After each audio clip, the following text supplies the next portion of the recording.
Welcome back to the study with Suraj YouTube channel. दोस्तों स्वागत है आपका अपने YouTube channel study with Suraj में।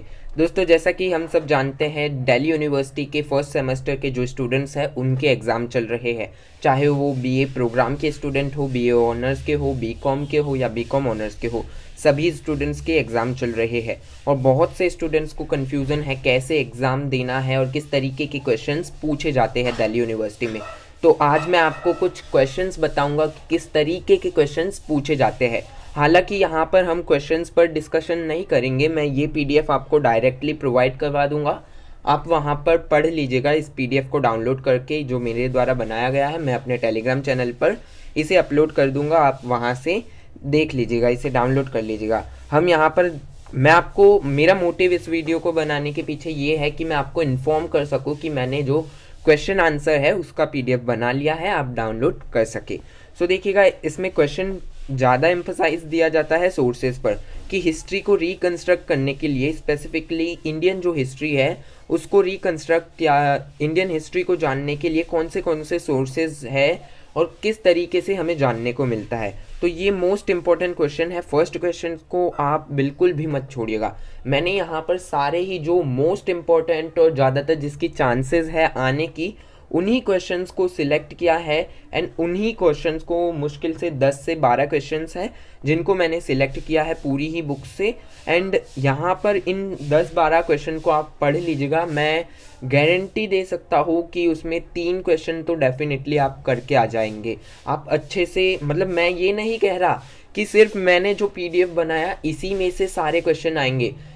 एसओएल है, यूनिवर्सिटी है, वो कहीं से भी क्वेश्चन पूछ सकती है। लेकिन जहाँ तक मैंने प्रीवियस ईयर क्वेश्चन को एनालाइज किया और जो बुक पढ़ी, और बुक्स में मुझे लाइक घुमा फिरा के जो क्वेश्चन माइंड में घुसे कि यही इंपॉर्टेंट हो सकते हैं, तो मैंने उन्हीं क्वेश्चन के आंसर लिखना स्टार्ट किए और अब मैंने पीडीएफ बनाना स्टार्ट कर दिया है। तो इससे पहले मैंने दिल्ली थ्रू द एजेस का एक पीडीएफ अपलोड कर दिया है टेलीग्राम चैनल पर, आप उसे भी देख सकते हैं।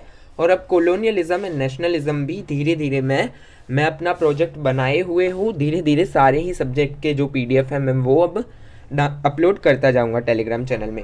सो देखिएगा, ये क्वेश्चन आप बिल्कुल भी मत छोड़िएगा। मैं आपको यहाँ पर एडवाइस देना चाहूँगा कि इस पीडीएफ के अलावा इन जो टॉपिक जो मैंने क्वेश्चंस बनाए हैं उन क्वेश्चंस में आप और रिसर्च कीजिए उन क्वेश्चंस के बारे में। क्या है कि अगर इनसे मिलता जुलता क्वेश्चन भी आए तो आप लिख सके। तो देखिएगा, फर्स्ट क्वेश्चन बिल्कुल भी मत छोड़िएगा।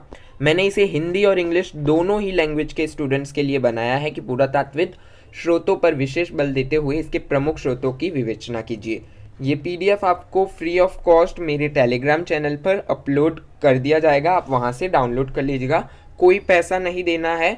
मेरा मोटिव है नॉलेज को फैलाना, लोगों को एनलाइटन करना। मैं आपसे कुछ पैसे कमाना नहीं चाहता, आप सिर्फ लाइक और सब्सक्राइब कर लीजिएगा, उतना बहुत है। मुझे आपसे पैसे नहीं चाहिए। आप इस पीडीएफ को फ्री ऑफ कॉस्ट मेरे टेलीग्राम चैनल से डाउनलोड कर सकते हैं। ओके, देन सेकंड क्वेश्चन देख लीजिएगा। यहाँ पर है, discuss the salient feature and geographical distribution of palaeolithic culture of India. So अब देखिएगा, हमने पेलियोलिथिक, नियोलिथिक एंड जो मेसोलिथिक एज थी, तीनों के बारे में पढ़ा। और यहाँ पर अब क्या पूछा गया है, पेलियोलिथिक कल्चर के सेलियंट फीचर्स के बारे में, जियोग्राफिकल सेलियंट फीचर के बारे में कि किस तरीके का जियोग्राफी थी और किस तरीके के औजार वगैरह पाए जाते थे। तो हमने पढ़ा था कि जो पेलियोलिथिक एज थी वो भी 3 भागों में बटी हुई थी, lower, middle and upper palaeolithic. Okay, so यहाँ पर मैंने सारी ही जो लेट पेलियोलिथिक भी थी उसे भी इंक्लूड कर दिया है। हालांकि वो इसमें एसओएल के जो पीडीएफ है उसमें नहीं थी, हालांकि मैंने लेट पेलियोलिथिक इसमें ऐड की है।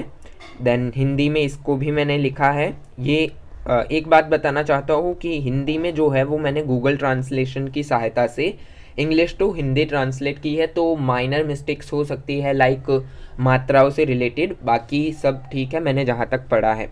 In what ways, third question है, in what ways the excavation at Mehrgarh and other associated sites have given a definite shape to our understanding of the origin of Harappan civilization।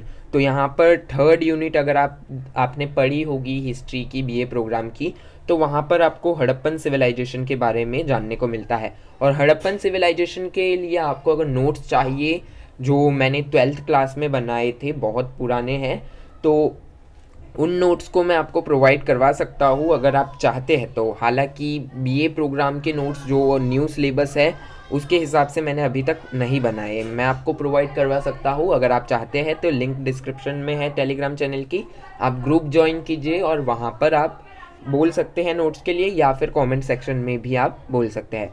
तो यहाँ पर Harappan civilisation की जो Mehrgarh site है उसके बारे में आपको बताना है। ओके, देन ऐसी अलग अलग साइट्स के बारे में पूछ सकते हैं, जैसे कि मोहनजोदारो हो गया, धौलावीरा हो गया, और दूसरी अदर साइट्स के बारे में, किसी भी साइट्स के बारे में पूछ सकते हैं। So examine the features of the religious belief and art tradition of Harappan people. So सबसे ज़्यादा इंपॉर्टेंट क्वेश्चन है, देखिएगा यहाँ पर क्या है, ये क्वेश्चन पूछा जाता है, मैं ऐसे ही हवाई बात नहीं कर रहा। प्रीवियस ईयर क्वेश्चन पेपर को एनालाइज करने के बाद ही मैंने ये क्वेश्चंस के आंसर बनाने स्टार्ट किए थे, तो बहुत एनालाइजिंग करने के बाद ही ये क्वेश्चन बनाए हैं। और ये क्वेश्चन पूछा जाता है कि भाई हड़प्पन संस्कृति जो थी, हड़प्पा सभ्यता थी, जिसे सिंधु घाटी की सभ्यता भी कहते हैं, उसके धार्मिक और जो सांस्कृतिक ट्रेडिशन थे, परंपराएं थी, उस पर चर्चा कीजिए। तो ये क्वेश्चन ज़रूर पढ़िएगा। इसे मैंने हिंदी में भी लिखा है और आपको अच्छे से समझ आए उस तरीके से मैंने एक एक पॉइंट टू पॉइंट समझाने की कोशिश की है। Okay, then critical analyse the society, economy and polity as reflected in Rigveda. अब यहाँ पर ऋग्वेदा का कालखंड आपको पता होना चाहिए। ऋग्वेदा सबसे पुराना वेदा है, 1500 BCE से 1200 BCE के बीच इसका कार्य पूरा हुआ था। इसे लिखा गया था 1500 BCE से 1200 BCE के बीच, और इसमें सबसे ज़्यादा जानकारी प्रोवाइड होती है हमें इंडियन हिस्ट्री के बारे में। तो ऋग्वेदा के बारे में आप पढ़ लीजिएगा, मैंने यहाँ पर लिख दिया है ऋग्वेदा के बारे में, आप ज़रूर पढ़िएगा, ये इंपॉर्टेंट क्वेश्चंस है। अगर आप खुद भी एनालाइज करते हैं, आप डाउनलोड कीजिएगा, किसी पर ब्लाइंडली भरोसा मत कीजिएगा। अगर आपको मेरे भी इस PDF में कोई भी मिस्टेक लगती है, आप स्वयं एनालाइज कीजिएगा, उसके बाद आप तय कीजिएगा कि आपको कौन सा मटेरियल पढ़ना है, कौन सा नहीं, आपको किस तरीके से अपनी स्ट्रेटेजी बनानी है, वो आपसे बेटर कोई नहीं समझ सकता। क्योंकि आप जानते हैं कि आप किस क्षेत्र में माहिर है और किस क्षेत्र में आपको प्रैक्टिस की आवश्यकता है। तो आप स्वयं ही अपनी कमियों को और खासियत को जानते हैं और उनको आप ही उस पर विजय प्राप्त कर सकते हैं। ओके, सो आप ऋग्वेदा को ज़रूर पढ़िएगा, मेरी एडवाइस रहेगी, एज मैंने यहाँ पर एनालाइज किया जहाँ जितना उसके हिसाब से। तो ये डिस्कशन यहीं समाप्त होती है और ये PDF मैं टेलीग्राम चैनल पर अपलोड करने जा रहा हूँ। आप उस टेलीग्राम चैनल को ज्वाइन कर सकते हैं, लिंक आपको मैं डिस्क्रिप्शन बॉक्स में प्रोवाइड करवा दूंगा। आज के लिए इतना ही, मिलते हैं नेक्स्ट वीडियो में, धन्यवाद।